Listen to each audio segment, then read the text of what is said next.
Boleh.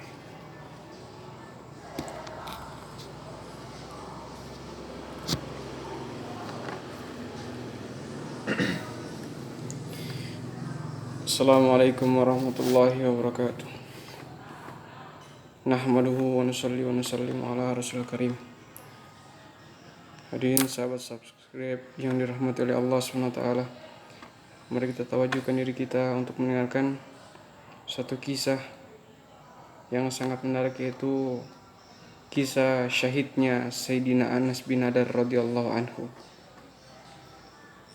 Sayyidina Anas bin Nadar radhiyallahu anhu adalah seorang sahabat baginda Nabi sallallahu alaihi wasallam yang tidak bisa menyertai perang Badar.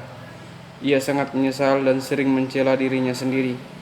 Ini peperangan besar pertama dalam sejarah Islam dan kamu tidak bisa ikut.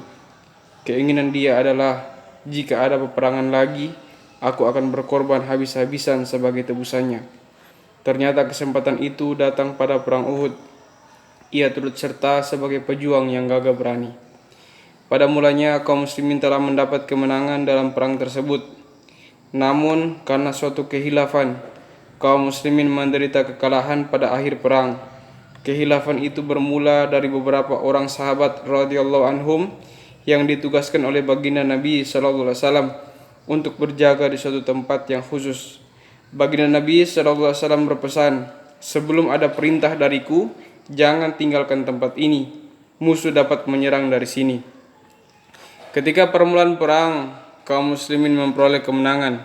Melihat orang-orang kafir melarikan diri, para sahabat radhiyallahu anhum yang ditugaskan menjaga tempat itu meninggalkan tempatnya. Mereka beranggapan bahwa peperangan telah selesai, sehingga orang-orang kafir harus dikejar dan harta rampasan dapat dikumpulkan. Sebenarnya pimpinan pasukan penjaga ini sudah melarang dan mengingatkan pesan baginda Nabi sallallahu alaihi wasallam, "Kalian jangan meninggalkan tempat ini." Akan tetapi mereka menduga perintah baginda Nabi sallallahu alaihi wasallam itu hanya berlaku ketika perang berlangsung. Oleh karena itu, mereka pun turun dari sana. Saat itulah pasukan kafir yang sedang melarikan diri melihat tempat itu telah kosong. Mereka segera kembali dan menyerang kaum muslimin dari arah sana. Hal ini sama sekali tidak diduga oleh kaum muslimin, sehingga mereka terdesak oleh serangan tiba-tiba itu dan terjepit di antara dua kepungan orang-orang kafir. Karena itulah mereka berhamburan ke sana kemari dalam keadaan panik. Sayyidina Anas bin Nadar radhiyallahu anhu melihat Sayyidina Sa'ad bin Mu'az radhiyallahu anhu datang dari arah depan.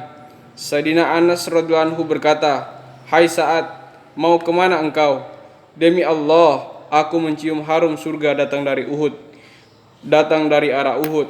Setelah berkata demikian, ia mengacungkan pedang di tangannya dan merangsek ke tengah kaum kafir dengan bertekad tidak akan kembali sebelum syahid. Selepas kesyahidannya, tubuhnya diperiksa sudah rusak. Terdapat lebih 80 luka akibat tebasan pedang dan panah di tubuhnya. Hanya saudara wanitanya yang dapat mengenalinya melalui ujung jari-jari tangannya. Faedah: orang yang ikhlas dan bersungguh-sungguh menunaikan perintah Allah Subhanahu wa taala ketika di dunia pun Allah Subhanahu wa taala memberinya kesempatan untuk merasakan nikmatnya surga.